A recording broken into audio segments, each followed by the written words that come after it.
अस्सलाम वालेकुम, सुबह बखैर। उम्मीद है आप सब खैरियत से होंगे। और आज की सुबह का आगाज़ वैसे तो बहुत कम होता है कि कोई आजकल जिस तरह की न्यूज़ हमें सुनने को मिलती हैं, देखने को मिलती हैं, लेकिन हमने सोचा कि आज की जो खबर का आगाज़ है, आज की जो सुबह का आगाज़ है, वो अच्छी खबर से दें। और अच्छी खबर आपको पता है कि कल का दिन पाकिस्तानी टीम के नाम रहा। और कल की जो कामयाबी थी, कल की जो श्रीलंकन टीम को जिस तरह पाकिस्तानी टीम ने शिकस्त दी और टेस्ट मैच में अपना नाम कमाया, और टेस्ट मैच में जिस तरह पाकिस्तान ने फ़तह के झंडे गाड़े, तो उसकी फ़तह का सेहरा जो है नए यंग टैलेंट सऊद शकील को जाता है। और जिस तरीके से सऊद शकील ने अपने आप को मनवाया है, तो यकीनन वो दाद के मुस्तहिक हैं। और कल फिर जीत का जश्न मनाया गया और कल के मैच में सऊद शकील को प्लेयर ऑफ द टूर्नामेंट जो है ना, प्लेयर ऑफ द मैच की ट्रॉफ़ी से भी नवाजा गया। अच्छा, फिर हुआ जो मज़े की चीज़ है वो ये हुई कि श्रीलंकन जो बोर्ड है उसकी जानिब से चेक दिया गया। चेक तो बेसिकली था $5000 का, ठीक है, लेकिन गलती से प्रिंट उस पर $2000 हुए। तो इस पर पाकिस्तानी जो हमारे खिलाड़ी हैं वो बड़ा उसको एंजॉय भी करते रहे, हंसते भी रहे। लेकिन बेसिकली बाद में जब वजाहत आई लंकन टीम की जानिब से, लंकन बोर्ड की जानिब से, तो उस पर जो है फिर वजाहत की गई कि यह गलती से प्रिंट हुआ था। चेक जो है आपका $5000 का ही बनता है और फिर $5000 ही दिए गए। तो इस चीज़ को लेकर खैर टीम ने काफ़ी उसको लाइटर नोट पे उस पर मजाक भी किया। लेकिन जब वजाहत सामने आई तो उसमें ये बात सामने आई कि अल्फाज जो हैं उसमें गलत रकम प्रिंट हुई थी और पाकिस्तानी टीम को गोल्ड टेस्ट जीतने पर दरअसल $5000 का ही इनाम दिया गया है। अब फुटेज में आप देखेंगे ऊपर लिखा हुआ $2000। तो उसके ऊपर जब शुको शुबहात हुए और पाकिस्तानी टीम ने इसको बड़ा लाइटर नोट पे इस पर मजाक भी किया, लेकिन जब वजाहत सामने आई तो उसके बाद फिर $5000 ही थे और वही उनको दिए गए। पहले तो टीम समझी कि शायद हमारे साथ जो है ना धोखा हुआ है, लेकिन धोखा नहीं हुआ था, वो एक टाइपिंग एरर था, टाइपिंग गलती थी। और उसके बाद फिर $5000 की रकम चूँकि पाकिस्तानी टीम डिज़र्व भी करती थी, उनके होम ग्राउंड पर पाकिस्तानी टीम ने फ़तह हासिल की है और फिर उनको इस इनाम से नवाजा गया। अब कल के मैच के हवाले से अब पाकिस्तान को अब तक सीरीज़ में 2-1 की बढ़तरी तो हासिल है। अब आगे जब बात करें, आगे आपको पता है कि वर्ल्ड कप भी करीब है, वर्ल्ड कप करीब है। और इस मामले पर ख़ास तौर पर जो प्रोमो जारी किया गया है वर्ल्ड कप का, 1.5 मिनट का प्रोमो है। इस प्रोमो का जो वर्ल्ड कप का है, अभी आपको दिखाते भी हैं, लगता है ऐसे है जैसे ये वर्ल्ड कप का प्रोमो नहीं है, ये इंडिया का प्रोमो है और इंग्लैंड की टीम का प्रोमो है। सिर्फ 2 पाकिस्तानी खिलाड़ी, शाहीन आफरीदी और वहाब रियाज, इन दोनों को इस प्रोमो में दिखाया गया है। तो काफ़ी इस पर तनकीद हो रही है और हम तो पहले भी बात करते हैं कि आईसीसी पे जिस तरीके से भारत का कब्जा है, भारत की मोनोपली है, पाकिस्तानी कप्तान बाबर आजम को दिखाया ही नहीं गया। अच्छा, सिर्फ पाकिस्तानी टीम की जानिब से या पाकिस्तान की जानिब से इस पर इजहार नाराज़ी नहीं किया जा रहा, पूरी बाकी जो टीम्स हैं उनकी जानिब से भी काफ़ी शिकायत सामने आई हैं। वर्ल्ड कप है, आप उसको किस तरीके कर सकते हैं। ये पहले आपको प्रोमो दिखाते हैं, प्रोमो के बाद फिर इस पर बात करते हैं। प्रोमो मुलाहिजा करें।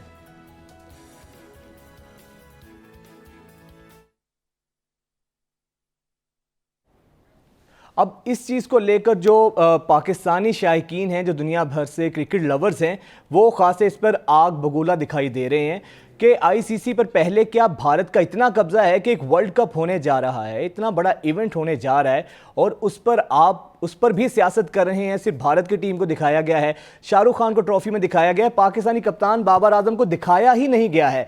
तो यहां से आईसीसी का दोहरा मेयार सामने आता है। ये प्रोमो पहले मुलाजा। तो जनाब ये है आईसीसी वर्ल्ड कप का प्रोमो, जिसको आपने भी देखा और देख के लग ऐसे ही रहा है जैसे भारत का प्रोमो है। दो जगहों पर पाकिस्तान को दिखाया गया है, वो भी पाकिस्तान को, एक पाकिस्तानी बॉलर को छक्का लग रहा है और एक विकेट उड़ रही है।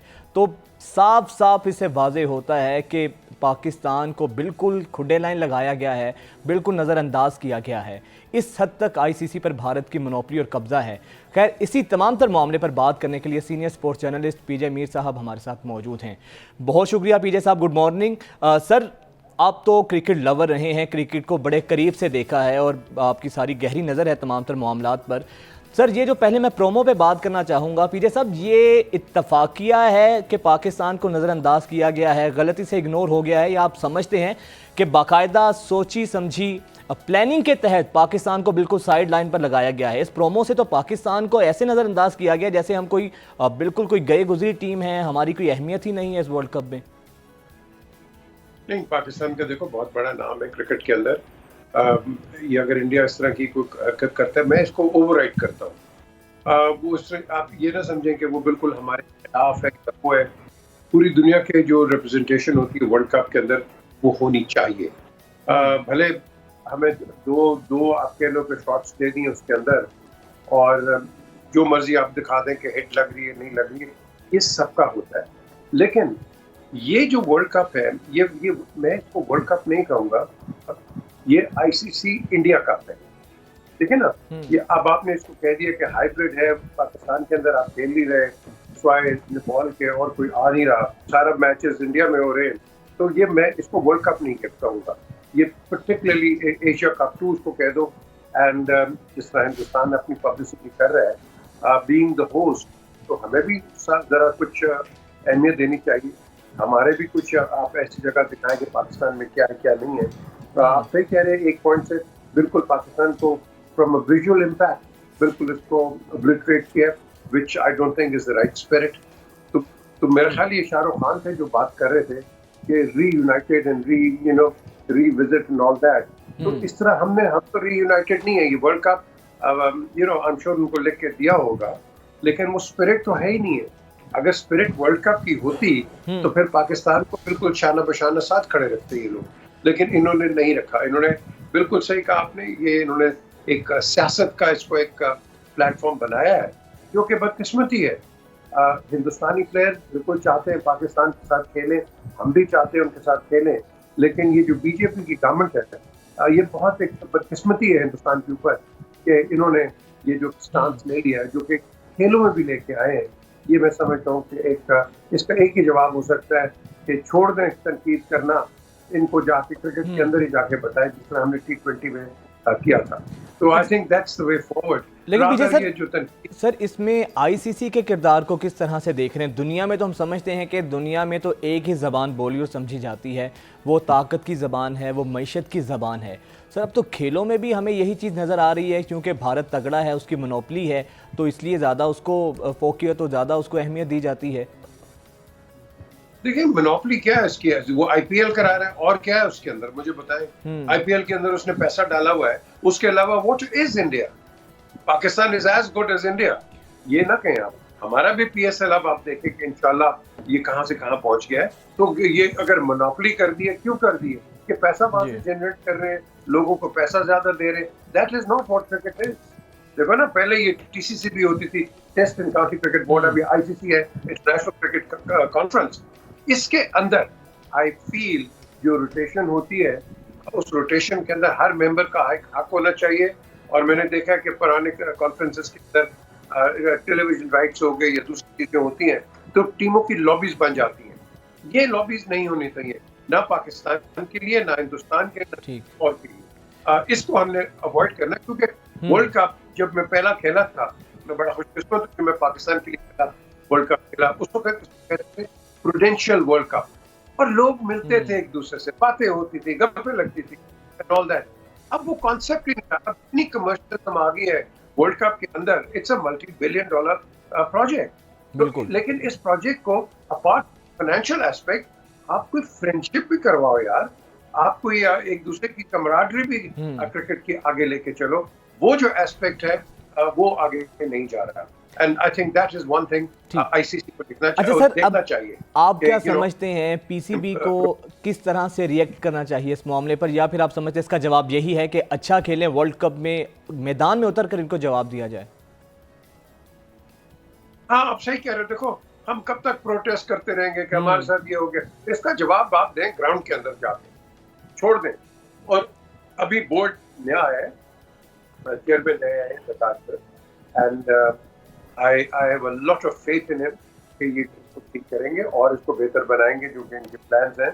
और इंशाल्लाह हम इसको देखेंगे कि we'll get even better. तो let's wait and see.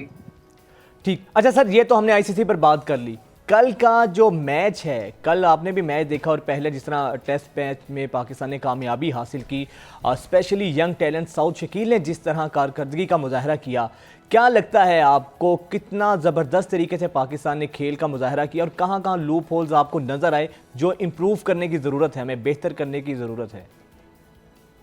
देखें, जब आप इस लेवल पे क्रिकेट खेलते हैं, हमने तो आप कोचेस रख दिए हैं, कोचेस जो होते हैं ये आपको फर्स्ट क्लास से पहले होते हैं और आपको ये मोटिवेट करते हैं, क्योंकि जिस टैलेंट से आप आप सेलेक्ट होते हो पर्टिकुलरली द हाईएस्ट लेवल, तो वो आप टेस्ट मैच के ऊपर आके आप उसको अपने टैलेंट को चेंज नहीं करते, क्योंकि आप जिस पे आए हो उसी पे आप खेलोगे। तो ये जो चीज़ है इस पे हमें बड़ा गौर करना है। लोगों की टेक्निक मत चेंज करो और उनको खेलते रहो। साउथ अभी आए शकील जो है, ये मैं समझता हूँ क्रेडिट दे सेलेक्टर्स को कि ऐसे लड़के को लेके आए, इट पेड ऑफ। हो सकता था ना करें, लेकिन हमें लड़कों के अंदर कॉन्फिडेंस रिपोज करना है ऑल द टाइम। हमारे पास फ्रेंचाइज नहीं है कि हर टेस्ट मैच हम जीतेंगे। आपने अगले मैच की बात की, ये मैच खत्म हो गया, ये कहानी खत्म हो गई।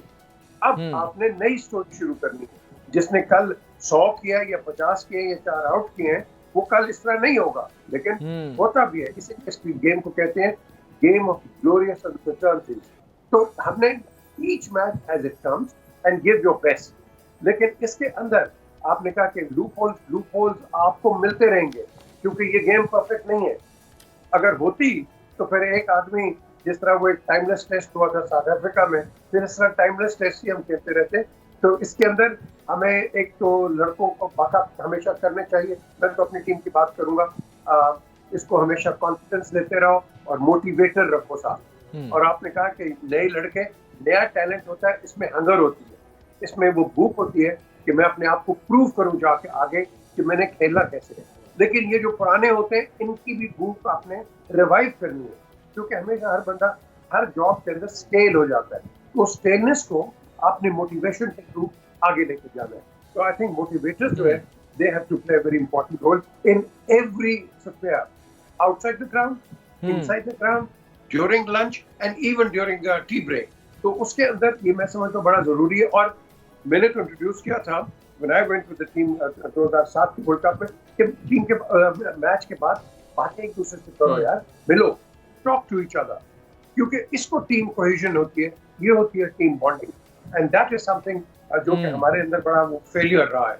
और साथ साथ इनको एक और जो चीज करनी चाहिए, दूसरी टीमों के साथ जाके मिले, बातें करें, और जब ये करेंगे इनका कॉन्फिडेंस बढ़ेगा और वो कई बिल्कुल सर, बिल्कुल बजा फरमाया। अच्छा पीजे सर, हमारे पास इतलात हैं और बड़ी मुसद्दिका इतलात हैं कि जो चेयरमैन पीसीबी हैं ज़का अशरफ साहब, वो आपके पास तशरीफ़ ला रहे हैं।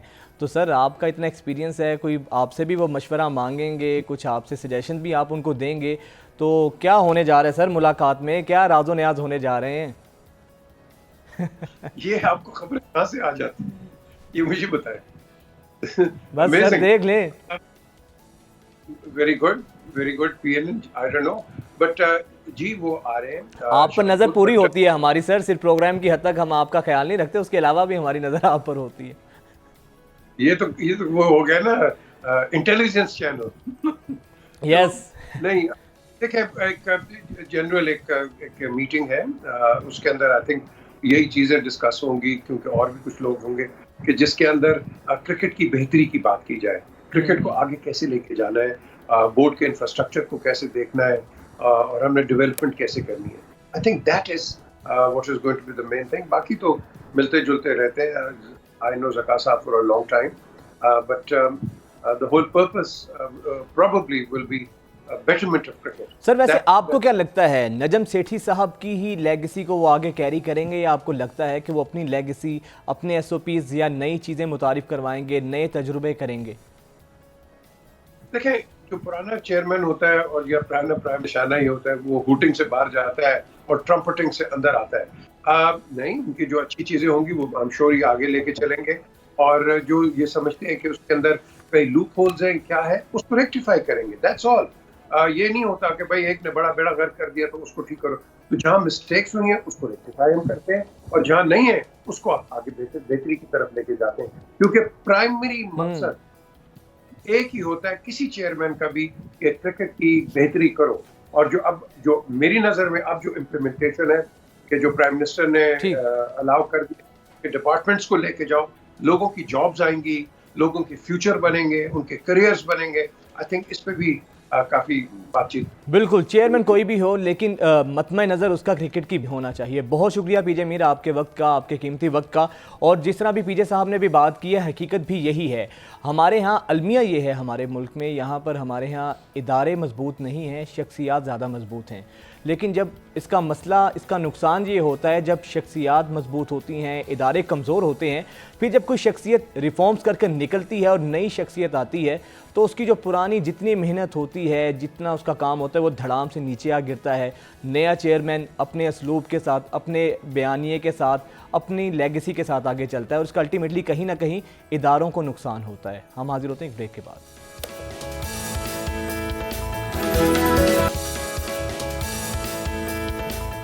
ब्रेक के बाद एक दफ़ा फिर से आपको खुशामदीद कहेंगे।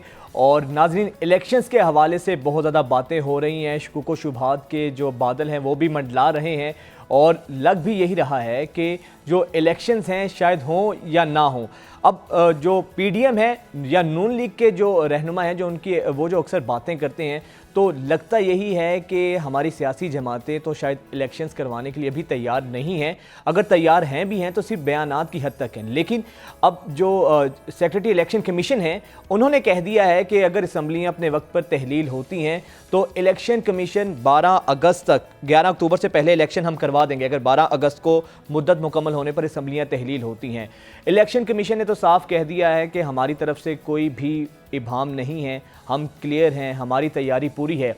अब इलेक्शंस होंगे या नहीं होंगे, अपने वक्त पर होंगे या फिर ताख़ीर हो सकती है, ये अभी भी बहुत बड़ा सवालिया निशान है, क्योंकि हमारी पॉलिटिकल पार्टीज़ जो हैं नज़रिया ज़रूरत के तहत चीज़ों को भी आगे पीछे करती रहती हैं। इसी तमाम तर मामले पर बात करने के लिए साबिक secretary election commission Kanwar Dilshad साहब हमारे साथ मौजूद हैं। बहुत शुक्रिया कंवर साहब आपके वक्त का। सर, ये बताएं कि इलेक्शन कमीशन तो अब वाज़े तौर पर कह चुका है कि इलेक्शन हम करवाने को तैयार हैं। अब आपको लगता है, नज़र आ रहे हैं कि इलेक्शंस अपने टाइम पर होंगे?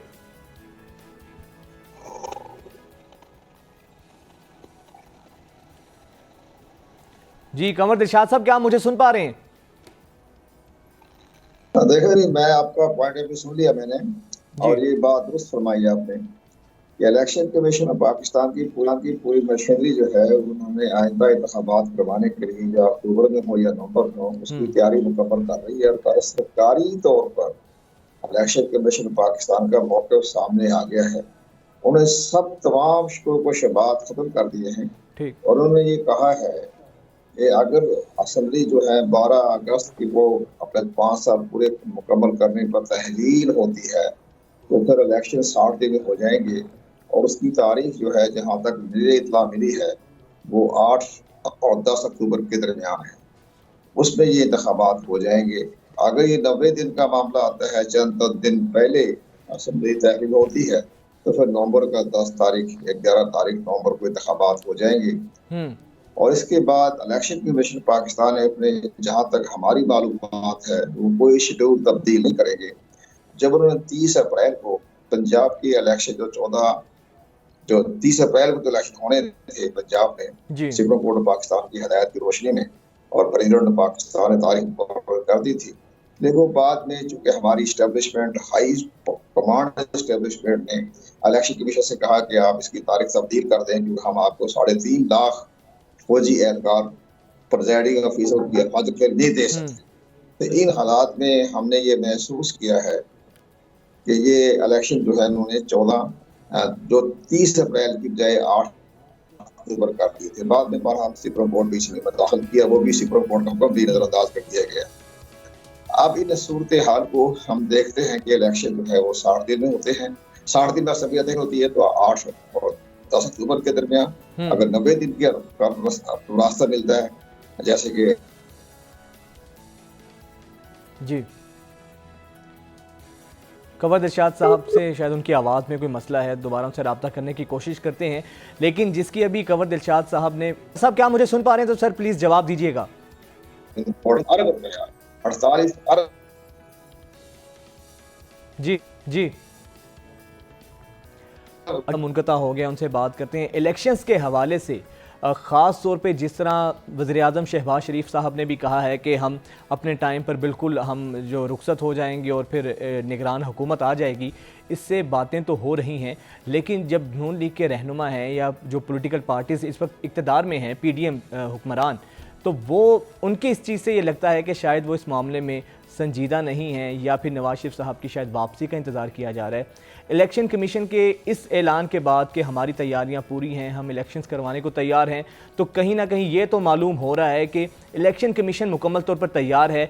अब बॉल जो है हुकूमत की, गवर्नमेंट की कोर्ट में है कि आया कि वो भी इलेक्शंस करवाने के लिए संजीदा है या नहीं है, क्योंकि अगर खाली इलेक्शन कमीशन भी इस हवाले से तैयार हो तो हुकूमत ही अगर संजीदा ना हो तो फिर कैसे इलेक्शंस का इनेकाद मुमकिन हो सकता है। कंवर साहब प्लीज़ सर मेरे इस सवाल का भी रिस्पॉन्ड कीजिएगा।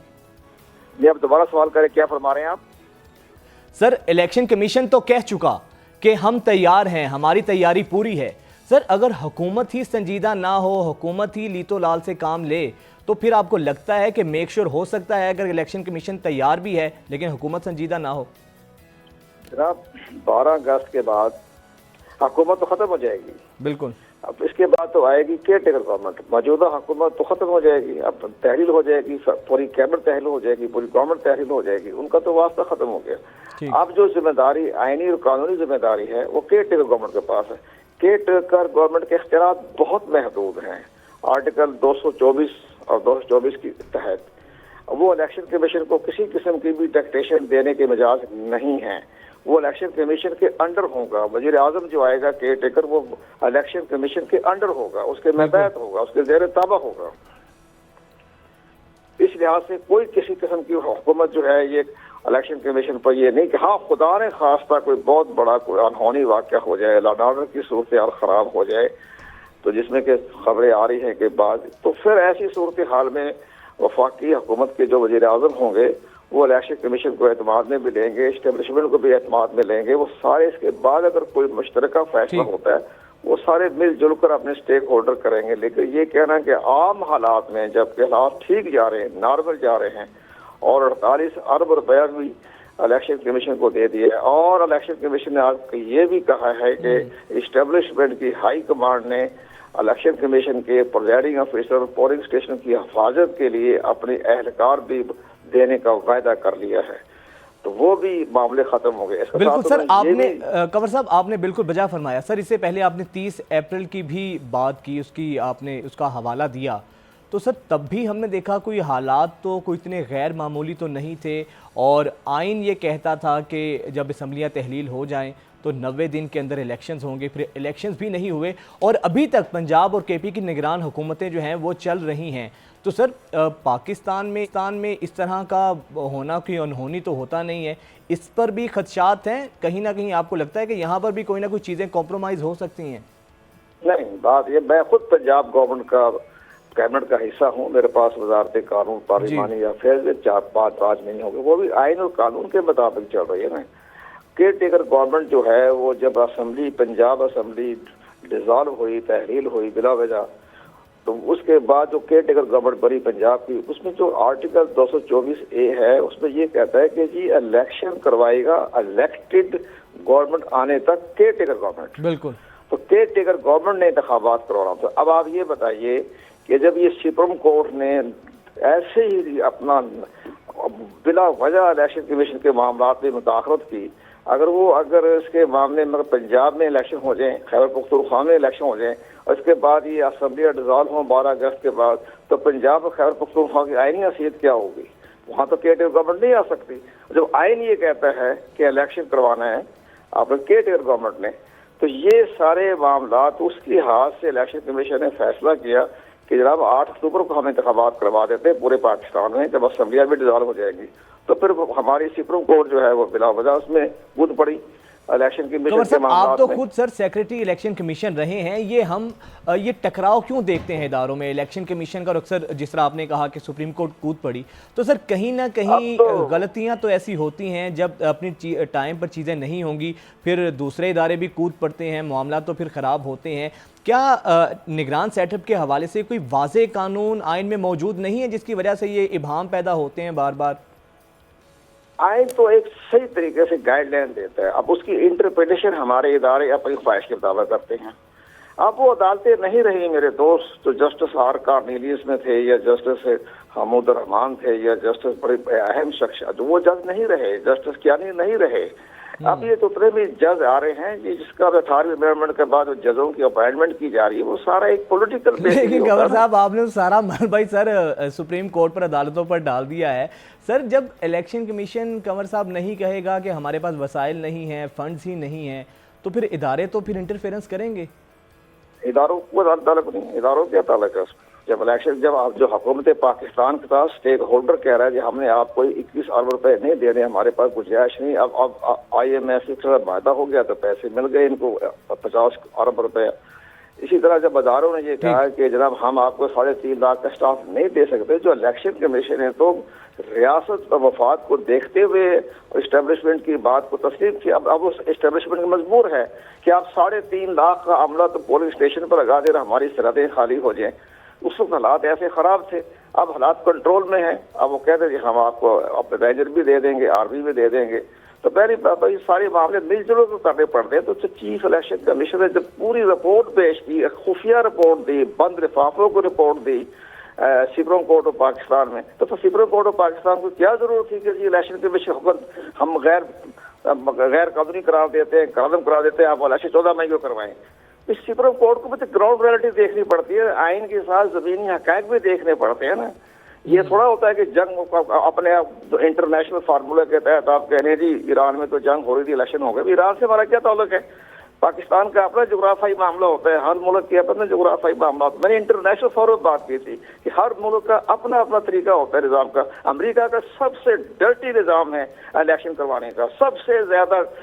मैंने खुद सिस्टम देखा मैंने अमेरिका का, बहुत ज्यादा उनका। लेकिन वो आप हाँ ईरान होंगे कि अमेरिका का इलेक्शन जो है, अपनी कौम सुन रही होगी आपका प्रोग्राम, वो इलेक्शन कमीशन अमेरिका नहीं करवाता, वो करवाता है आर्कियोलॉजी डिपार्टमेंट, महकमा सारी कदीमा।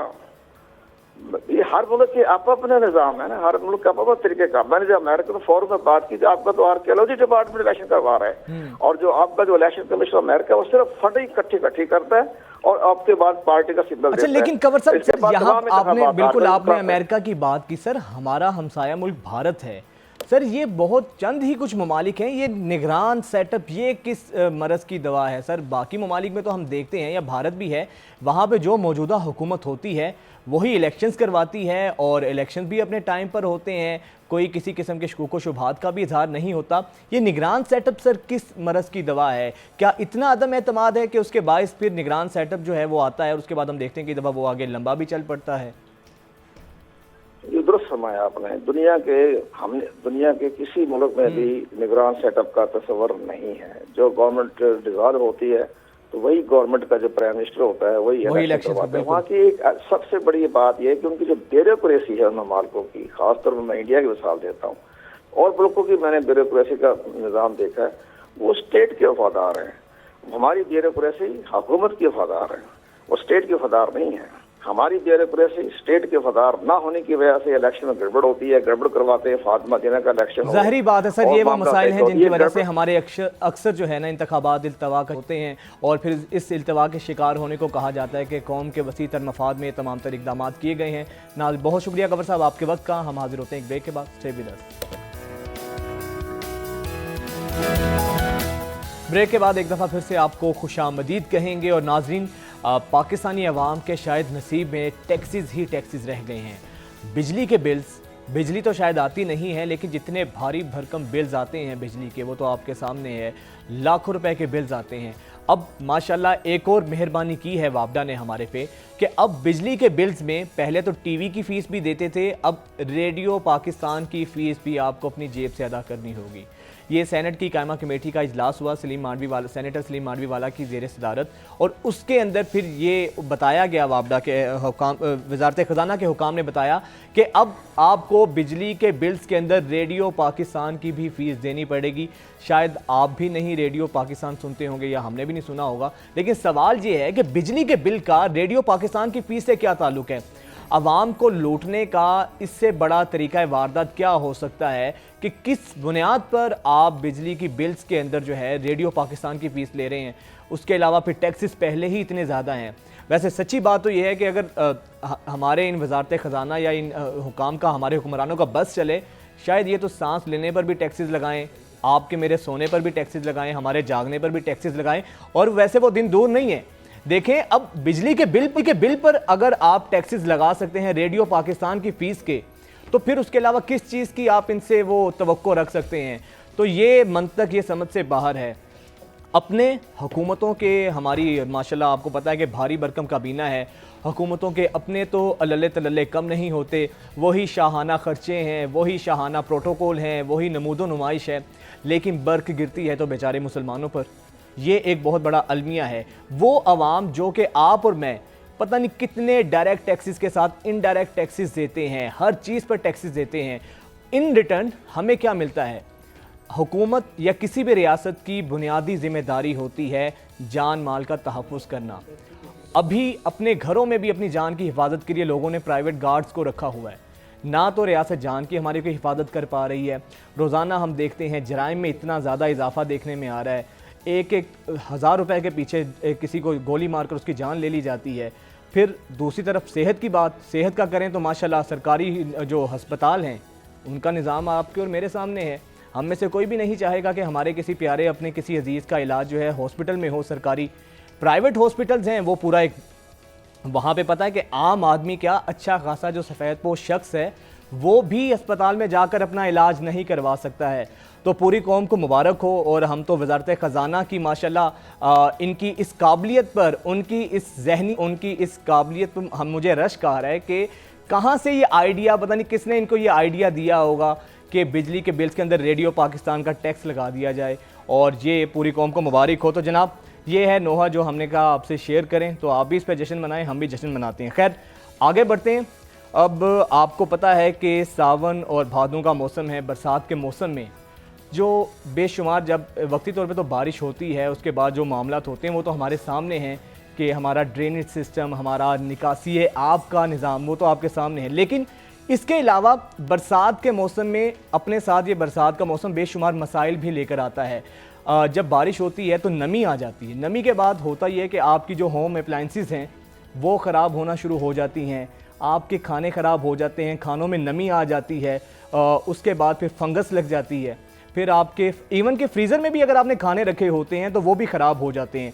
अब इन तमाम तर हालात पर किस तरीके से आप अपने घर को ठीक रख सकते हैं, वो क्या टोटके हैं कि आपकी जो होम अप्लाइंसेस हैं वो भी ख़राब ना हो और आपके खाने भी महफूज रहें। तो ये जो सेगमेंट है, जो हमारी जो व्यूवर्स हैं, हमारी घरेलू ख़वातीन हैं जो हमें देख रही हैं, उनके लिए नहायत अहमियत का हामिल है कि इस मौसम में किस तरीके से आप इन चीज़ों से बच सकते हैं।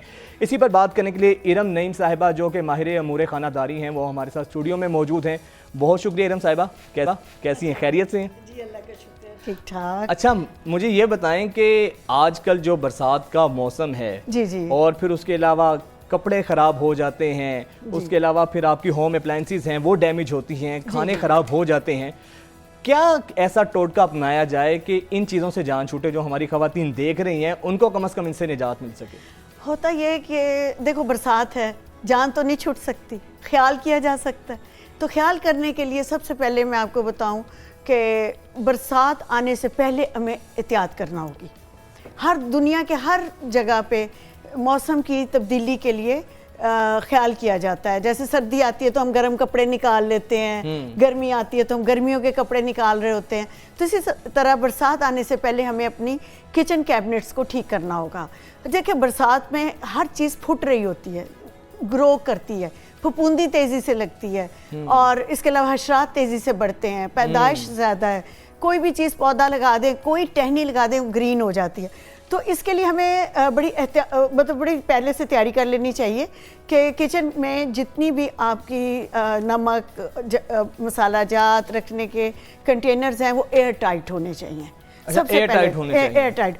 अगर देखें कभी आपने कोई चीज़ जैसे नीमको है, आजकल हम थोड़ी देर खुली छोड़ते हैं ना तो वो सौगी हो जाती है, वो गीली गीली सी हो जाती, तो उसको एयर टाइट करें। अगर वो नीमको अब आपने एक पैकेट खोला, लापरवाही से गीली इस तरह हो गई, मेहमान आ गए तो रखी नहीं जा सकती, लगता है बहुत पुरानी हो, नहीं रखी जा सकती, नहीं रखी, तो उसको आप हल्का सा गर्म कर लें, दोबारा से पैन में डालें, उसे फिर से एक रीहीट कर दे, उसमें से उसको नमी निकल दोबारा जाएगी। से गर्म कर जी दें। जी, तो वो नमी निकल जाएगी उसकी, ठीक है। उसको फिर से कंटेनर में ही आप एयर टाइट में ही रखें, कोशिश करें।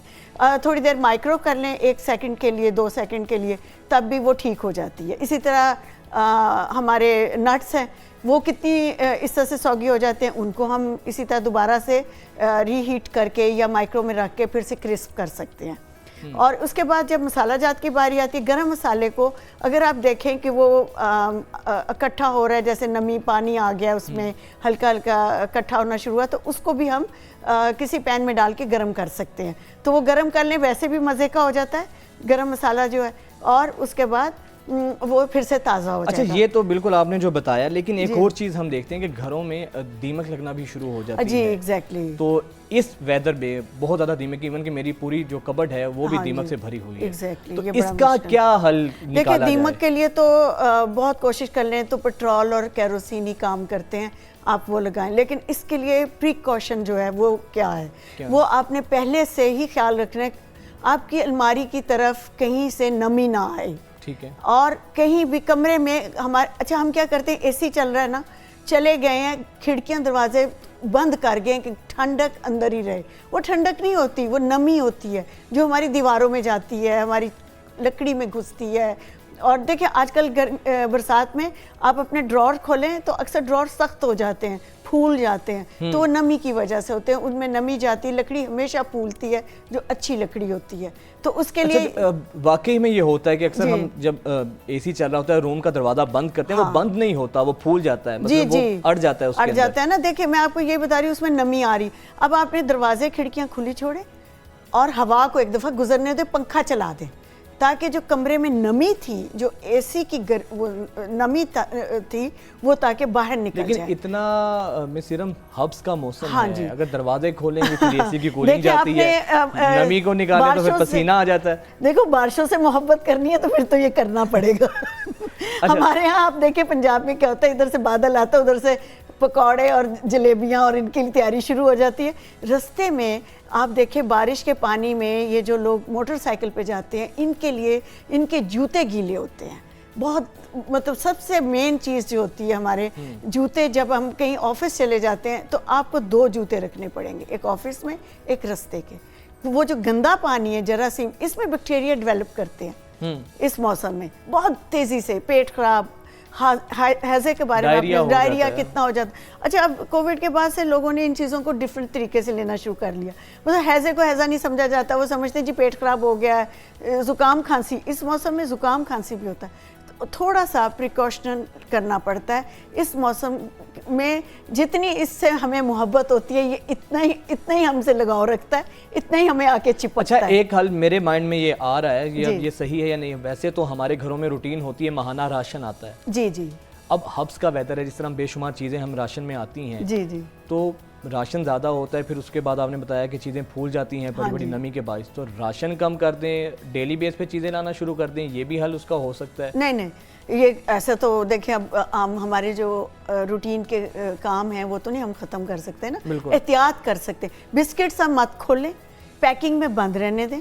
जो चीज़ पैकिंग में बंद आती है, देखिए शॉप्स में भी तो साल से पड़ा होता है ना सामान, उनका पैकिंग में सील लॉक होता है, एयर टाइट बंद रखें, आपका सामान कभी नहीं ख़राब होगा। आप छोटी पैकिंग शुरू कर दें, मतलब जैसे 2 किलो का आप लेकर आ रहे हैं तो उसकी बजाय आप छोटा पैक लें, ताकि यूज़ करके बस उतना ही इस्तेमाल करें, या फिर उसको एयर टाइट कंटेनर में डाल दें। तो इसी तरह जैसे कॉकरोचेज़ और ये चीज़ें भी आ जाती हैं, तो मैं आपको कॉकरोचेज़ का एक बता देती हूँ रेमेडी, कि आप अपने घर में जो ये हशरात, कीड़े मकोड़े बहुत ज़्यादा आ जाते हैं। जी बिल्कुल, मैं इनके बारे में आपको रेमेडी बता के लिए तो इससे बड़ा मसला ही नहीं है। एग्जैक्टली, वो तो बेचारी डर जाती हैं अगर अकेली हो। बस मत पूछें जो सीन होता है। छिपकली आ जाए तो क्या, छिपकली आ जाए तो उसके लिए अंडे का छिलका आए दिन आप वो चेंज करते रहें, जहां आपको पता चलता है छिपकली घूम के जाती है वहां रख दे, वो दोबारा नहीं आएगी। अंडे का छिलका, अंडा आप रोज यूज करते हैं, उसको आप छिलके को जाया मत करें, उसका छिलका तो बहुत काम होता है। अंडे के छिलके का छिपकलियों से क्या ताल्लुक है? समझ नहीं आई है, लेकिन उससे उसके पास आती नहीं है, बस ये बात जरूर है। ये जो खवातीन ये जो खवातीन देख रही हैं उनके लिए बड़ा ज़बरदस्त टोटका है, हाँ जी। क्योंकि हमारी खवातीन शायद जिन्नों भूतों से इतना नहीं डरती जितना जितना छिपकली से डर जाती हैं। है। हाँ तो जी। अंडे का छिलका जो है हाँ जी। वो वहाँ पे रख दें आप। ये तो शर्तिया इलाज है, वो नहीं आएंगी। इसी तरह कॉकरोच का मैं आसान इलाज बताती हूँ। मैं पूरे किचन में अंडे के छिलके जहाँ जहाँ आने का जी खतरा है, बिल्कुल, छिपकली जैसे का फ्रिज वहाँ के पीछे आ जाते हैं, छिपकली आ जाती है, या जहाँ आपका कंटेनर, रोटी कंटेनर होता है वहाँ ज़रूर आती है। रात को हमें नहीं पता होता लेकिन ज़रूर चक्कर चक्कर लगाती है लाजमी। तो वहाँ रख दें आप, कैबिनेट्स के ऊपर रख दें ताकि ऊपर ना आए। मतलब आप मुख्तलिफ जगहों पे रख सकते हैं अंडे का इसको। छिलका। तो ये नुकसान भी नहीं देता है बच्चों के लिए भी, और किसी चीज़ के लिए नुकसान भी नहीं देता। इसी तरह आप कॉकरोचेस के लिए कर सकते हैं। आपको पता है बोरिक एसिड जिसे हम कैरम बोर्ड पे डालते हैं वो कितना कारआमद है। 1 कप बोरिक पाउडर ले लें, 1 अंडा और थोड़ा सा उसमें बेकिंग, उसमें थोड़ा सा नीडो दूध डाल दें। अच्छा। अब आप उसकी पेस्ट बना के, तो ये एनवेलप होते हैं या आपके रैपिंग शीट्स होती हैं घर में पड़ी हुई, उनके ऊपर चिपका के तो अपने ड्रॉर्स के अंदर रखते हैं। ये नुकसान भी नहीं देता, ये नुकसान भी नहीं देता। और देखें, और आपके कॉकरोच ऐसे गायब होंगे लगेगा कभी थे ही नहीं, ऐसे ही गायब होंगे। हाँ। बिल्कुल। और ये बड़ा ज़बरदस्त टोटका आपने खवातीन के हवाले से। बहुत टाइम की किल्लत है, आपकी मौजूदगी का हम फ़ायदा उठाते रहेंगे। आपको अगले हफ्ते फिर हम दावत देंगे। बहुत शुक्रिया आपका। और ये खवातीन को ख़ास तौर पे बड़ा ज़्यादा इस सेगमेंट को सुनने की ज़रूरत है। आप छिपकलियों से भी आपकी जान छूट जाएगी, और जो घरों की चीज़ें, आपकी होम अप्लायंसेस जो हैं वो ख़राब होती हैं, उनसे भी आप छुटकारा पा लेंगे। हम हाजिर होते हैं ब्रेक के बाद।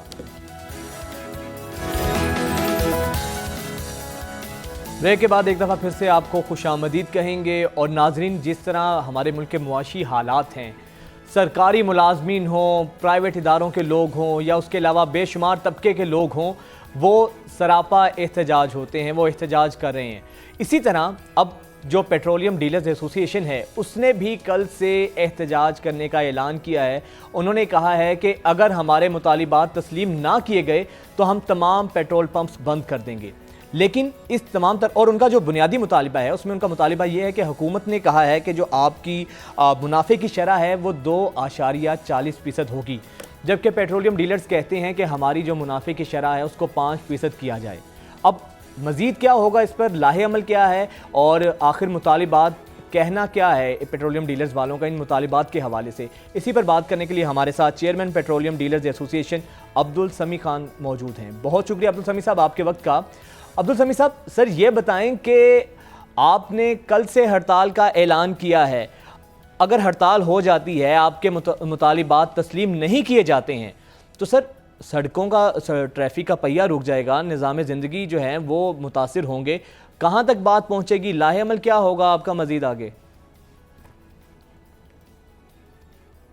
देखिए, बात यह है क्या हमें रोटी नहीं मिलेगी तो हमें पंप तो बंद करना है। और इसकी बड़ी लंबी हिस्ट्री है कि 98 में इसी नवाज शरीफ गवर्नमेंट ने हमसे एक एग्रीमेंट किया था कि हम आपको 5% मुनाफा देंगे जी। वो सन 4 तक हमें 4% हो गया, फिर हमें कमी हो गई। अब बदकिस्मती ये हुई कि हमारा मुनाफा कम होते होते बहुत ही कम हो गया। तो अब्बासी साहब 6-7 महीने पहले एक डेलीगेशन को लेके आए जिसमें मुसद्दिक मलिक भी थे, ओगरा का चेयरमैन था, डीजी ऑयल भी थे, सेक्रेटरी पेट्रोलियम थे। उन्होंने कहा आप वहाँ जाए। मैं कभी मैं नहीं आ सकता हूँ, आप आ जाए। तो वो सबको, मैं अब्बासी साहब का मशकूर हूँ कि वो सबको लेके आ गए। फिर हमारा डिस्कशन हुआ, हमने पूरा हिसाब किताब दिया जी। तो हम तो ज़्यादा मांगते थे, मगर हमने पब्लिक के मुफाद में हमने एग्री कर लिया 7%। 1% तो गवर्नमेंट के टैक्सेस चले जाते, तो 6 के 6.25 रह गया। अब मसला उसके बाद क्या हुआ, बदकिस्मती ये हुई, अखराजात इतने बढ़ गए और इन्होंने जो वादा किया था हम इसको रिकंसिडर करेंगे, वो अपनी जगह पे। अखराजात इतनी बढ़ गए, बिजली उस वक्त से 3 गुना ज़्यादा हो गई, लोड शेडिंग हो गई तो हमें जनरेटर खरीदना पड़ा, डीजल का खर्चा हमारे लिए बहुत हो गया, मुलाजमीन की तनख्वाहें गवर्नमेंट के मुताबिक देने लगे, ओल्ड एज हो गया, दूसरी दुनिया भर की चीज़ें वो उसी हिसाब बढ़ गई। और बदकिस्मती ये हुई कि ईरान से स्मगल प्रोडक्ट आने लगा।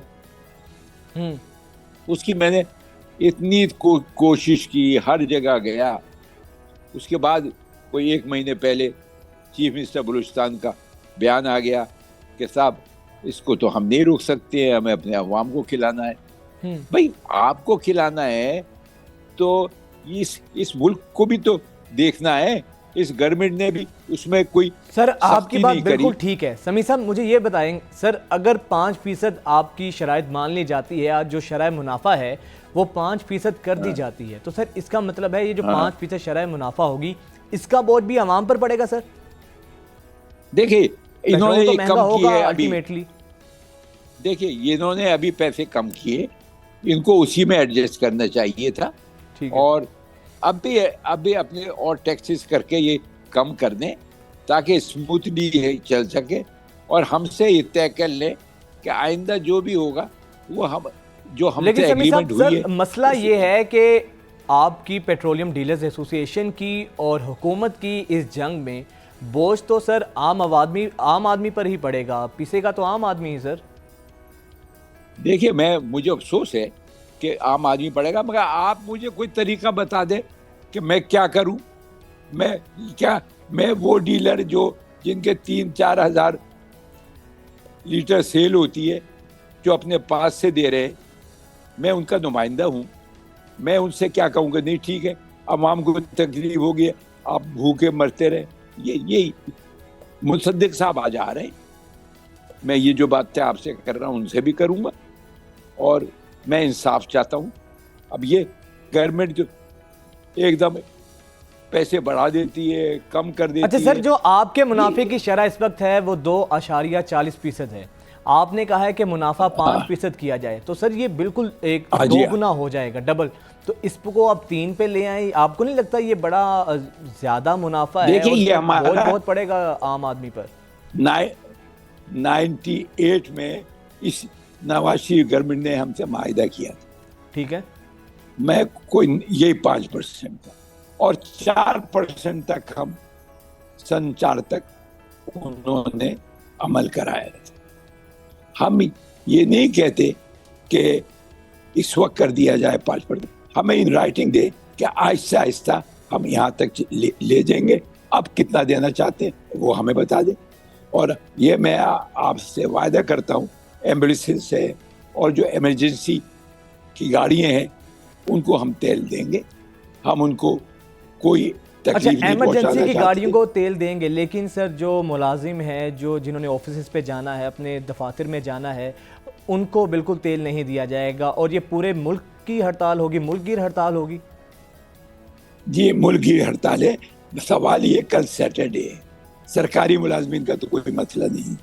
हाँ जो गवर्नमेंट सर करें, समी साहब आपकी मौजूदगी का फ़ायदा उठाते हुए सर मैं आपसे सवाल करूंगा। सर इस पे आप बिल्कुल हड़ताल करें, आपका मुतालिबा जायज़ है, लेकिन सर जब पेट्रोलियम के हवाले से, पेट्रोल पंप्स के हवाले से लोगों को शिकायत होती हैं, पैमानों पे कम पेट्रोल दिया जाता है, फिर ब्लैक में फ़रोख्त किया जाता है, पेट्रोल महंगा होता है, दिया नहीं जाता है, फिर उसकी क्वालिटी भी कॉम्प्रोमाइज़ होती है, तो सर उस पर तो हम ये नहीं देखते कि पेट्रोलियम डीलर्स वाले हैं, जो आपकी एसोसिएशन है, उस पर इतना उसने संजीदगी से अमल किया हो, इतना उसको संजीदा लिया हो।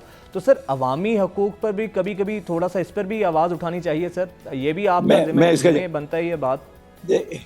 देखिए मैंने 20 कंपनी से मिलकर 20 पेट्रोल पंप को कैंसिल कराया है। मैंने एक सेल पीपीडी में कि जिसको भी शिकायत है वो बताए, हम उसके खिलाफ एक्शन लेंगे। ऑल कंपनीज ने मेरे साथ एग्री किया है। अच्छा, और दूसरी बात ये है कि जो बड़े शहरों में है ये एक सर पूरे मुल्क में 25,000 पेट्रोल पंप्स में से 20 पेट्रोल पंप बंद करवाना, ये तो ऊंट के मुंह में जीरे के मुतरादिफ है। जो हमारे पास जो शिकायत आएगी वही करेंगे ना। हमारे पास शिकायत आए तो हम उनके साथ हैं। हम कभी ये नहीं चाहेंगे कि अवाम को फ्लीज किया जाए या कुछ हो। आप कंपनियों से पूछ सकते हैं कि सब कंपनियों को मैंने कह रखा है कि मैं उनकी कोई सिफारिश नहीं करूंगा। और कंपनी है, बड़े शहरों में इनकी लैब जाती है, क्वालिटी क्वांटिटी चेक करती है, ठीक है। और जहां भी कोई फर्क देखती है उन पे भारी जुर्माने भी करती है। सर अभी आपने बात की कि हमने बात की, जब बलूचिस्तान के वज़ीर का बयान आ गया, हमने कहा कि हमारी इस पर कुव्वत ख़रीद पर, हमारी कारकर्दगी पर फ़र्क पड़ा है क्योंकि ईरान से स्मगल होता है पेट्रोल। तो सर जो स्मगलर्स हैं, जो ये ईरान से पेट्रोल मंगवाते हैं, स्मगल करते हैं, तो वो भी तो सर पंप्स के मालिकान ही हैं ना, उनका भी तो ताल्लुक आपके ही बरादरी से है सर। नहीं, मैं बताऊं, इनको कोई लाइसेंस नहीं है एक्सक्लूसिव का या किसी डिपार्टमेंट का। इन्होंने जगह जगह कराची में भी एक प्लॉट छोटा लेते हैं, उसमें डिस्पेंसर लगा देते हैं और सेल कर देते हैं।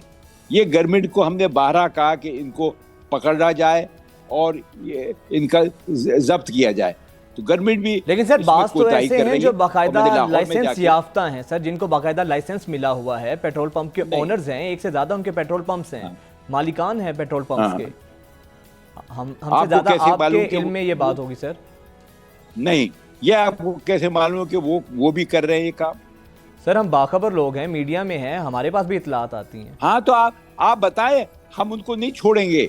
मेरा आपके मीडिया में ये वायदा है कि जो ये काम करेगा साबित हो जाएगा, मैं और ऑयल कंपनी मिलके जो कंपनी का होगा उसके खिलाफ सख्त एक्शन लेंगे। चलिए ठीक है, कोई हमें नहीं बताए। ठीक है सर, बहुत अच्छी बात है। अच्छा सर, लास्टली ये बता दें, क्या कोई और हल नहीं है, कोई बैठ कर मुज़ाकरात कर लें? पहले ही सर आम आदमी के मुल्क की मईशत के हालात इतने ख़राब हैं, हड़ताल के अलावा कोई दरमियानी रास्ता निकाल लें सर। एक आम आदमी जो दिहाड़ीदार है, उसकी दिहाड़ी मुताजिर ना हो, पहले ही हालात आपके सामने। मैंने शायद आपसे पहले कहा कि मैंने 5 दिन पहले मुसद्दिक से कहा था कि देखिए हालात बहुत ख़राब है, हम आपसे मीटिंग करना चाहते हैं। तो उन्होंने कहा हाँ मैं कल तक आ जाऊंगा। उसके बाद मैं इनको बार बार रुजू करता रहा, ये इन्होंने मेरा टेलीफोन रिसीव नहीं किया। अब हमारे पास तो कोई दूसरा रास्ता नहीं था, हम अपने भी डीलरों को कोई जवाब तो देना था। और अब उनका रात को ठीक है सर, बहुत शुक्रिया आपका, आप हमारे साथ मौजूद थे। ब्रेक के बाद एक दफ़ा फिर से आपको खुशामदीद कहेंगे और नाज़रीन भारत के सियासी मंजरनामे से आपको ख़बर देंगे। जिस तरह पाकिस्तान में हमने देखा कि पीडीएम की हुकूमत इस वक्त जो है मौजूद है और पीडीएम बरसर इक़्तिदार है, इसी तरह भारत में भारतीय वज़ीर-ए-आज़म नरेंद्र मोदी के ख़िलाफ़ 26 अपोजिशन की जमातों ने इत्तेहाद किया है और इस इत्तेहाद का जो स्लोगन है, जो उसका नारा है, वो है जीतेगा भारत।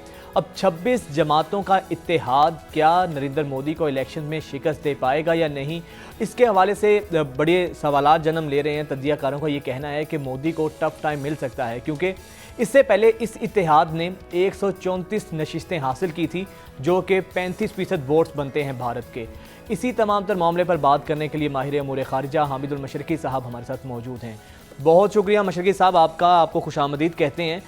सर बताइएगा, ये जो 26 जमाती इत्तेहाद बना है, इसकी कोई वक़्त भी है, कोई वज़न भी है, या आप समझते हैं कि मोदी इनको शिकस्त दे देते हैं सर, फिर तो वो नाकाबिले शिकस्त और नाकाबिले तस्खीर करार पाएंगे? नहीं, डेफिनेटली ये बड़ी एक अहम चेंज है और मैं ये समझता हूँ कि मोदी को ये जो इत्तेहाद है ये शिकस्त भी दे सकता है, बहुत टफ टाइम तो लास्ट भी देगा। और मैं आपको एक बात बताऊं कि ये बहुत गलत कॉन्सेप्ट जा रहा है कि जी मोदी शायद नाकाबिले शिकस्त है, ऐसी कोई बात नहीं। हमने यूपी के इंतखाबात में अभी हाल ही में देखा जिस तरह कांग्रेस ने फतह समेटी है, बहुत सारे इकदाम की वजह से भारत में भी इन्फ्लेशन बहुत हाई हुई है, बेरोजगारी बहुत बड़ी है और बहुत सारे और इकदाम, खास तौर पे सर माइनॉरिटीज को लेकर जो भारत के लिए बदनामी का बाइस बन रही है ये हुकूमत।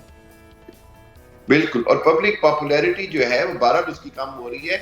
लेकिन इस इत्तेहाद के लिए सिर्फ एक प्रॉब्लम है और वो ये है कि क्योंकि इतना बड़ा वो इत्तेहाद है कि बहुत सारी पार्टियां दूसरे दिन ही कोई इख्तिलाफी बातें भी करने लग गई और उसके ऊपर जो इंडियन गोडी मीडिया है, जो इंडिया का मोदी या हामी मीडिया है, उसने फौरन से जनाब खबरें चलानी शुरू कर दी कि ये इत्तेहाद शायद चल नहीं सकेगा। लेकिन मैं ये समझता हूँ कि अगर राहुल गांधी, ममता बनर्जी और जो दूसरे हैं अगर ये थोड़ी सी सियासी समझबूझ का सबूत देंगे, तो अगर ये इत्तेहाद को लेकर इंतखाबात तक चले गए तो फिर मोदी को बहुत मुश्किल होगी और यकीनी तौर पर मोदी के लिए एक आसान गवर्नमेंट बनाना बहुत मुश्किल हो जाएगा। अच्छा मशरकी साहब, सर मोदी का जो वोट बैंक है वो ज़्यादातर उनकी जो पूरी सियासी कैंपेन जो होती है वो एंटी पाकिस्तान नैरेटिव पर होती है, और अक्सर हम देखते हैं कि इलेक्शन से पहले कोई ना कोई पाकिस्तान के ख़िलाफ़ ऐसी साजिश की जाती है, ऐसा ड्रामा रचाया जाता है ताकि भारत में उनको सिंपैथीज मिलें जो इंतहा पसंद लोग हैं। आपको लगता है कि इस इलेक्शन के करीब आते हुए भी मोदी सरकार पाकिस्तान मुखालिफ बयानिए को बुनियाद बनाकर कोई इस तरह का ड्रामा रचा सकती है, कुछ ऐसा पॉलिटिकल माइलेज के लिए कुछ भी ऐसा काम कर सकती है वो? बिल्कुल ऐसा ही है, और आपको बताऊं कि अभी से उन्होंने कुछ ड्रामे तो रचाने शुरू कर दिए हैं। अभी से ये कहना शुरू कर दिया है कि जी ये जी अभी जो है वो कोई मुजाहिदीन जो हैं वो कोई बड़ी कार्रवाइयां करना चाह रहे हैं। अभी से ये कहना शुरू कर दिया है कि जी इंटेलिजेंस रिपोर्टें ये आ रही हैं, वो आ रही हैं।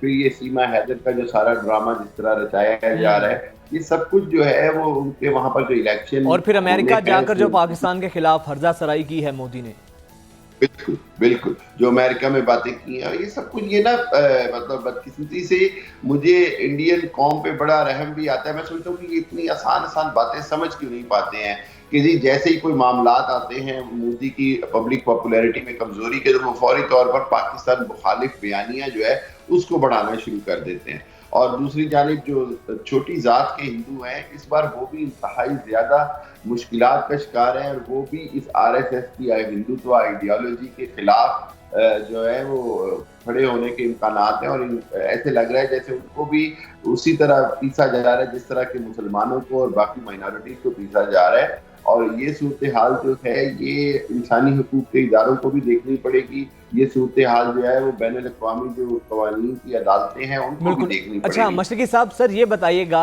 अगर ये 26 जमाती इत्तेहाद जो है मोदी के खिलाफ कामयाब होता है, तो आपको लगता है कि अगर ये पार्टीज इत्तेहाद में आती हैं जिसमें कांग्रेस भी है और बाकी जमातें हैं, तो जो पाकिस्तान और भारत के दरमियान एक नफरत का एक सेंटीमेंट है, इसमें कुछ कमी आ सकती है? पाकिस्तान पर उसके क्या असरात मुरतब होंगे?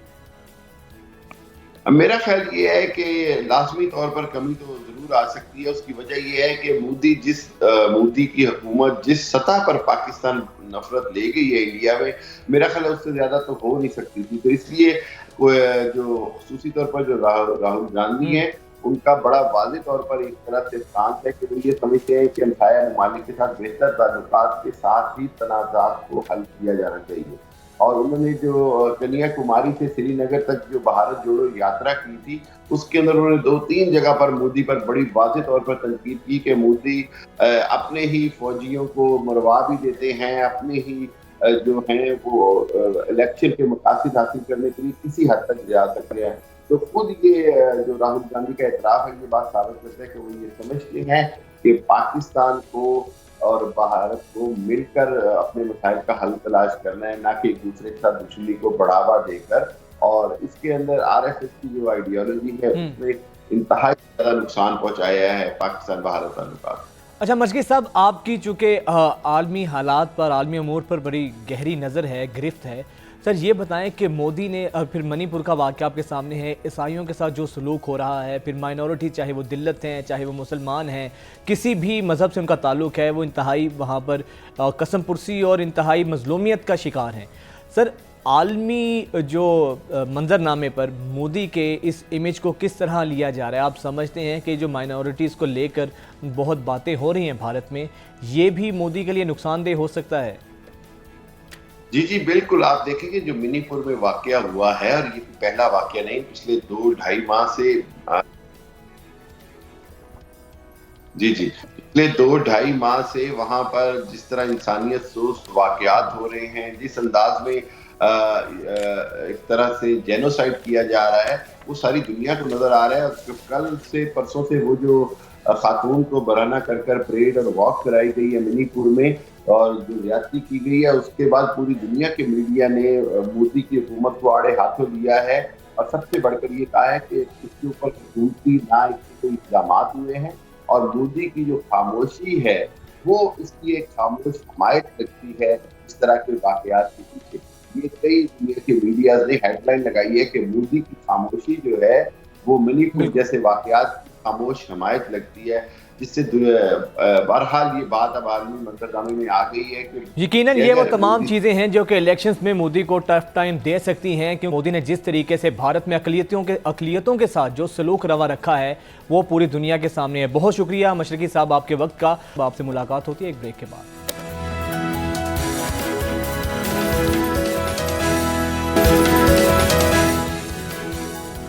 ब्रेक के बाद एक दफ़ा फिर से आपको खुशामदीद कहेंगे। और नाज़रीन, आजकल अक्सर हम सोशल मीडिया पर कुछ ऐसी तस्वीर देखते हैं कि जो एक नौजवान है उसने शेर के मुंह में हाथ डाला हुआ है, कभी सांप को पकड़ा हुआ है, सांप को अपनी गर्दन पे लपेटा हुआ है। ऐसे ऐसे जंगली जानवर जो कि ख़तरनाक जानवर हैं, जो कि आपकी जान लेने का बाइस बन सकते हैं, आए रोज़ इसकी ऐसी मिसालें हमें देखने को मिलती हैं। ऐसी सोशल मीडिया पर हम इसके मनाजिर देखते हैं और इन जानवरों को बाकायदा तौर पे लोगों ने घरों पर रखा हुआ है, जिसकी बिल्कुल भी कानून इजाज़त नहीं देता।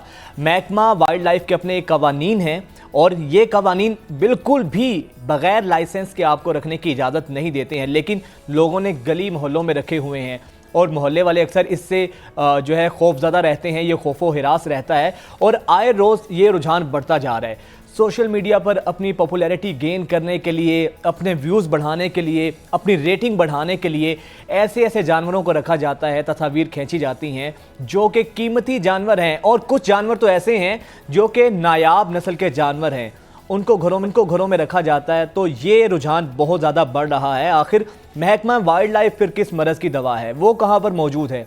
हर गली मोहल्ले में हमें ऐसी मिसालें देखने को मिलती हैं। इसी तमाम तर मामले पर बात करने के लिए अनीज़ा खान उमरज़ई जो कि एनिमल एक्टिविस्ट हैं वो हमारे साथ मौजूद हैं। अनीज़ा, बहुत शुक्रिया आपका। अनीज़ा, ये जो इतना रुझान बढ़ चुका है, ख़तरनाक जानवरों को पालने का शौक़, लोगों ने अपने घरों में इनको रखा है, महकमा वाइल्ड लाइफ फिर कहाँ पर मौजूद है? वो जो कवानीन बनाए गए हैं वो कब नाफिजुल अमल होंगे? जी अस्सलाम वालेकुम। एक तो बहुत शुक्रिया, आपने एक बहुत इंपॉर्टेंट टॉपिक पे डिस्कशन के लिए मुझे आपने इनवाइट किया। महकमा वाइल्ड लाइफ जो है वो लाइसेंस इशू करता है लोगों को इस तरह के जानवर रखने के लिए, लेकिन उसके लिए कुछ क्राइटेरियाज होते हैं। बिल्कुल सर्टेन रूल्स एंड रेगुलेशंस होती हैं, जैसे कि आपके पास कुछ कनाल का घर होना चाहिए और almost double the size of line या जो भी एनिमल है, आपके पास एक केज होना चाहिए, लेकिन साथ ही आपके पास ओपन एरिया भी होना चाहिए। अब लोग इस तरह का कोई ना कोई एरिया वाइल्ड लाइफ डिपार्टमेंट को दिखाकर लाइसेंस ले लेते हैं और उसके बाद जानवर को अपने घर में शिफ्ट कर लेते हैं और मसला उसी वक्त शुरू होता है। उसके बाद वाइल्ड लाइफ डिपार्टमेंट जो है वो चेक एंड बैलेंस मेंटेन नहीं रख सक रहा होता, क्योंकि कोई मॉनिटरिंग और ट्रैकिंग का सिस्टम तो मौजूद नहीं है। अब यहाँ पर जिम्मेदारी आ जाती है लोकल गवर्नमेंट की। लोकल गवर्नमेंट की जिम्मेदारी होती है अंडर सेफ्टी एक्ट के, इस तरह का अगर कोई मामला कहीं पे हो रहा है तो वो एक्शन ले। अब मोस्टली वो डिपार्टमेंट भी एक्शन नहीं लेता और ये डिपार्टमेंट भी एक्शन नहीं लेता, तो एक मसला क्रिएट होता है, लोगों की जानो माल के तहफ़्फ़ुज़ का भी, जान का बेसिकली मसला होता है पैदा। जो जिस इंसान का वो जानवर होता है उसके लिए मसला पैदा होता है, उसके इर्द गिर्द के लोगों के लिए मसला पैदा होता है। तो फिर ये बताइएगा कि क्या अब इसका हल क्या है? वाइल्ड लाइफ क्यों मुतहरिक नहीं होता है? अच्छा, कुछ जानवर ऐसे हैं जैसे शेर है या सांप है, ये इंतहाई ख़तरनाक जानवर हैं। जो पाल रहा है ये तो उसके लिए भी ख़तरनाक हो जाते हैं, क्योंकि ये पालतू जानवर तो है नहीं है। तो फिर क्या इसका आगे होगा? वाइल्ड लाइफ तो हरकत नहीं कर रहा, तो फिर इसका हल क्या है आगे? किस तरीके से इनसे जो है चीज़ों पर अमल किया जाता है? और कई तो ऐसे नायाब जानवर हैं जिनकी पहले ही नस्ल नापैद है, उनको भी घरों में रखा हुआ है लोगों ने। इसमें वाइल्ड लाइफ डिपार्टमेंट के अलावा कोई डिपार्टमेंट और कुछ नहीं कर सकता। वाइल्ड लाइफ डिपार्टमेंट को ही ज़्यादा मुतहरिक होना पड़ेगा, उनको अपने फंड्स पे ध्यान देना पड़ेगा कि कहाँ पर फंड्स लगाने की इस वक्त ज़रूरत है। लाइसेंस बनाने में थोड़ी सी ज़्यादा सख्ती करने की ज़रूरत करनी पड़ेगी और अपनी रूल्स एंड रेगुलेशंस में ये भी ऐड करना पड़ेगा कि further every 2 months, every 3 months आपने चेक एंड बैलेंस को मेंटेन रखना है, जाकर देखना है कि क्या वो शेर जहाँ जिस जगह को दिखाकर उस शेर के लिए या उस सांप के लिए, क्योंकि सांपों के लिए भी आपको कई एकड़ ज़मीन, अगर आपने सांपों की फार्मिंग करनी है तो कई एकड़ ज़मीन रूल्स एंड रेगुलेशंस में लिखी हुई है कि आपको शो करानी पड़ती है। लेकिन यहाँ पर हर किसी ने वेनमस स्नेक्स पाले हुए हैं और वो तो बिल्कुल ही आपके लिए जानलेवा साबित हो सकते हैं। तो वाइल्ड लाइफ डिपार्टमेंट को ही मुतहरिक होना पड़ेगा और थोड़ा सा मेरे ख्याल में जो सोशल मीडिया एजेंसीज हैं उनको भी चेक एंड बैलेंस रखना पड़ेगा कि अगर कोई बंदा इस तरह की वीडियोस को अच्छा अपलोड कर अनीसा, रहा है, जैसे कि आप भी जैसे एनिमल एक्टिविस्ट फ्रेंडों हैं, जानवरों के हकूक़ की भी तंजीमें बेशुमार बनी हुई हैं यहाँ पर, उनका इस सारे मामले में क्या किरदार है, वो किस तरह अपना रोल प्ले कर सकती हैं? देखिए, जो नॉन प्रॉफिट ऑर्गेनाइजेशंस होती हैं ना, वो चूंकि एक्शंस नहीं ले सकती हैं, उनके पास ये अथॉरिटी नहीं होती कि किसी को फाइन कर दे या किसी को सजा कर दे या कोई किसी को जेल में डाल दे। इस तरह के मौकों पे हम ज्यादा से ज्यादा यही करते हैं कि अगर इस तरह का कोई मामला होता है, हम कहीं पर देखते हैं तो फौरन वाइल्ड लाइफ डिपार्टमेंट को रिपोर्ट करते हैं और उनको हम फोर्स करते हैं, प्रेशराइज करते हैं कि प्लीज एक्शन लिया जाए, और बार बार इस चीज का हम उनसे क्वेश्चन करते हैं कि एक्शन लिया गया या नहीं। इसके अलावा सोशल मीडिया पे अवेयरनेस हम लोग क्रिएट करते हैं। लेकिन सबसे जो मेजर इस वक्त हमारा काम है, कोई भी इस तरह का केस रिपोर्ट होता है, अगर हम उसको खुद हैंडल नहीं कर सकते और वो पार्टी जो है वो ऐसी है जो कि ज्यादा तगड़ी पार्टी है और वो किसी नॉन प्रॉफिट ऑर्गेनाइजेशन की नहीं सुनती, तो फिर पुलिस को, वाइल्ड लाइफ डिपार्टमेंट को और लोकल गवर्नमेंट को इन्वॉल्व करके वो जानवर कॉन्फिस्केट करवाना पड़ता है और उसके बाद। ठीक है। अच्छा अनीसा, मैं इसके ना कानूनी पहलू पर आपसे बात करना चाहूँगा। फ़र्ज़ करें एक किसी शख्स ने ख़तरनाक जानवर को पाला हुआ है, अब उसके इस शौक़ की वजह से वो जानवर जो है किसी बच्चे को काट लेता है या किसी भी शख्स को, उसके हमसाये को, किसी राहगीर को वो नुकसान पहुँचाता है, तो कानून इस पर क्या हरकत में आता है? कानून इस पर क्या कहता है? कानून वही 3 से 4 महकमे इस वक्त काम कर रहे हैं जो कि रूल्स एंड रेगुलेशंस पे काम करते हैं। वाइल्ड लाइफ डिपार्टमेंट डायरेक्टली, अगर कोई ऐसा जानवर हो जो वाइल्ड लाइफ एक्ट के अंडर ना आता हो तो उसके लिए life stock department, local government और एसपीसीए का डिपार्टमेंट, ये 4 डिपार्टमेंट हैं जिनको आप कंप्लेन कर सकते हैं कि किसी ने इस तरह का जानवर रखा हुआ है जो नुकसानदेह हो सकता है। फाइन करने के लिए सबसे appropriate department wild life department और लोकल गवर्नमेंट का डिपार्टमेंट है, क्योंकि वो अंडर सेफ्टी एक्ट और वाइल्ड लाइफ एक्ट के अंडर एक्शन लेकर पनिशमेंट दे सकता है। जेल भी हो सकती है, फाइन भी हो सकते हैं, और इसके अलावा आपके ऊपर दीगर तरह की भी कोई पाबंदियां आई हो सकती है कि आप इतने अर्से तक मजीद ये जानवर नहीं रख सकते, या वो जानवर आपका कॉन्फिस्केट होकर वाइल्ड लाइफ डिपार्टमेंट की कस्टडी में चला जाता है और उनकी मल्कियत बन जाती है। अच्छा, इसके अलावा अनीसा, घरों की तो हमने बात कर ली, हम ये देखते हैं कि चिड़ियाघर में भी जानवर रखे जाते हैं, यकीनन उसके लिए भी इजाज़त दरकार होती है। फिर चिड़ियाघरों में जो जानवरों के साथ सलूक रखा जाता है, इससे पहले आपने देखा होगा बेशुमार जानवर जो हैं, शेर, वो उनका इतना सेहत के नाकिस इंतज़ामात होते हैं, उनको बीमारियां लग जाती हैं, उनको खुराक का बंदोबस्त नहीं होता सही, तो इस पर क्या वाइल्ड लाइफ इस पर भी हरकत में आता है? इसके हवाले से क्या कानून मौजूद है? मुझसे सवाल किया है कि जो वाइल्ड लाइफ डिपार्टमेंट के अंडर जूज आते हैं या फिर प्राइवेट जूज आते हैं, उनके अंदर भी जो जानवरों के साथ हाल होता है, जानवरों की जो सेहत होती है, रखा हुआ होता, मैं यही समझ सकी हूँ क्वेश्चन से। तो ऐसा है कि वाइल्ड लाइफ डिपार्टमेंट खुद अथॉरिटी है और ज्यादातर जूज जो है वो वाइल्ड लाइफ डिपार्टमेंट के अंडर हैं, और वो थोड़ा सा नेग्लिजेंस जो है वो जाहिर करते हैं जब जू के अंदर चेक एंड बैलेंस की बात आती है। और बाकी कुछ जूज हैं जहाँ पर जानवरों के हालात बहुत बुरे हैं। ओवरऑल अगर आप वर्ल्ड वाइड देखें असल तो मसला ये है कि रूल्स और कानून तो रखना मौजूद हैं, लेकिन उनकी इम्प्लीमेंटेशन नहीं होती, का मसला है। बहुत शुक्रिया अलीज़ा आपका।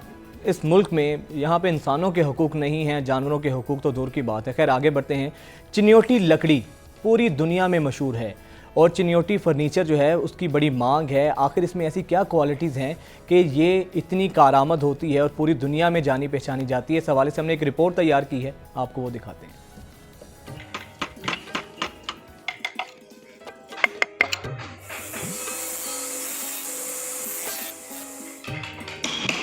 फर्नीचर साजी की बात हो तो चिन्योट का नाम सबसे पहले ज़बान पर आता है, जहां मुनफरिद डिजाइन, दिलकश कशीदाकारी और नक्शो निगार से भरपूर फर्नीचर दस्तयाब है। कारीगर इसकी तैयारी में जदीद टेक्नोलॉजी भी इस्तेमाल करते हैं। बेड सेट, टेबल, रिवायती कुर्सी और चारपाई समेत किसी भी किस्म के फर्नीचर की तैयारी हो, ये माहिर कारीगर चितराई, उनले, मुगल नकाशी, European decorative art work, Islamic और मॉडर्न आर्ट के ऐसे नक्श छोड़ते हैं कि देखने वाला दंग रह जाता है। शहर चिन्योट के कारीगरों की जानिब से लकड़ी और तामीरी काम पर हाथों से नक्शो निगार बनाने की तारीख 4 सदियां पुरानी है।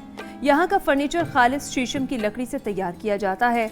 खाम लकड़ी को बड़ी मेहनत और जतन के बाद खूबसूरत और पायदार फर्नीचर की शक्ल दी जाती है। कागज पर डिजाइन बनाना और हाथों से लकड़ी पर नक्शो निगार के मरहले को मकामी जबान में मनोत कहते हैं। फर्नीचर की तैयारी बहुत मेहनत तलब काम है। कारीगर बड़ी महारत से अपना काम सर अंजाम देते हैं। नक्शो निगार के बाद लकड़ी के टुकड़ों को जोड़ना भी महारत का काम है। कोरे फर्नीचर के बाद पॉलिश से फर्नीचर की खूबसूरती नुमायां हो जाती है। मुख्तलिफ डिजाइन के फर्नीचर खरीदारों की कशिश के लिए शोरूम में सजा दिए जाते हैं। चिन्योट के कारीगर तो कई बरसों से अपनी हुनरमंदी दिखा रहे हैं। अब अगर सरकार की गोहर शनास आंख उन्हें पहचान ले तो कमजोर बरामदात में बढ़ावा आ सकता है।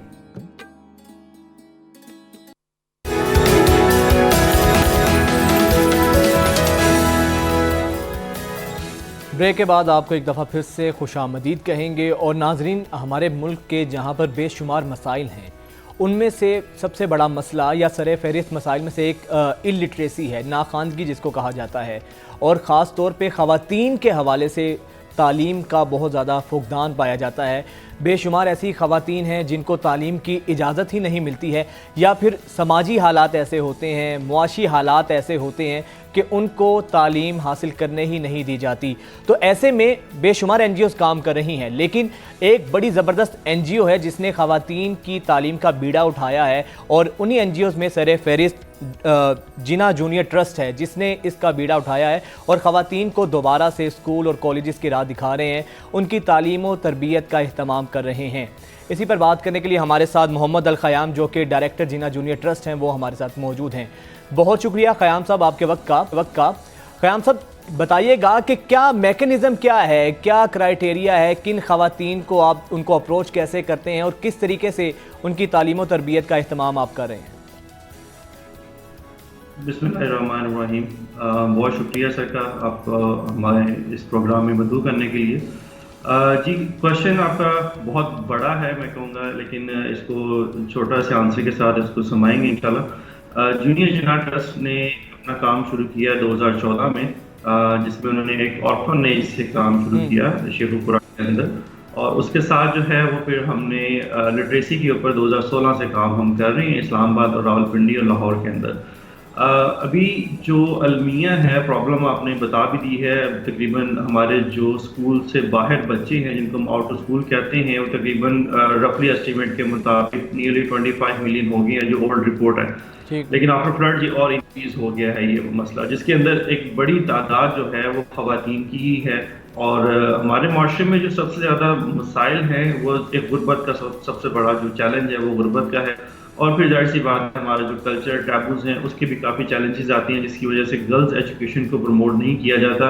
इवन फैमिलीज़ हैं जो स्पेशली आपके जो इलिटरेट पेरेंट्स हैं वो गर्ल्स को एजुकेशन की तरफ परसू नहीं करने देते। बॉयज़ को तो वो कोशिश करते हैं कि वो एजुकेशन की तरफ परसू कर लें, लेकिन वो नहीं as such compare to the girls जो है वो अच्छे रिजल्ट्स उनके नहीं आ पाते। तो अभी जो जूनियर जिना ट्रस्ट अपने कोई वुमेन्स और गर्ल्स लिटरेसी के ऊपर कोई 3 किस्म के प्रोग्राम चला रहा है, जिसमें सबसे पहला जो है वो हमारा स्मार्टफोन लिटरेसी प्रोजेक्ट है, जो रावलपिंडी के अंदर हम तकरीबन 150 फीमेल्स के लिए, गर्ल्स के लिए और उन माओं के लिए हम चला रहे हैं जो एक्सेस का जिनको चैलेंज है, जिनको घर से बाहर निकलने की इजाज़त नहीं है। उनको हम स्मार्टफोन के ज़रिए हमने ऐप्स उनको दी हैं, और इंग्लिश मैथ की बेसिक लिटरेसी ऐप्स हैं ग्रेड 5 तक की। तो हमारे फैसिलिटेटर उनके घर से घर डोर टू डोर जाके उनको फैसिलिटेट करते हैं, वीकली बेस्ड एक्टिविटीज़ होती हैं और वो स्मार्टफोन के ज़रिए ही लिटरेसी ले रही हैं। हमारे पास माशाल्लाह इसमें बहुत अच्छी सक्सेस स्टोरीज हैं। एक तो ये है जिसके अंदर 150 अब ये वो गर्ल्स हैं। अच्छा ख़याम, ये बताएं, बिल्कुल आपने सही कहा, ये बताएं कि हर्डल क्या है इन ख़वातीन को तालीम हासिल करने में? जब आप इन ख़वातीन को प्रोवोक करते होंगे या उनकी तालीम दिलाने के हवाले से बात करते होंगे, तो किन किन मुश्किलात को फेस करना पड़ता है आपको? सबसे पहली जो स्पेशली जो आपके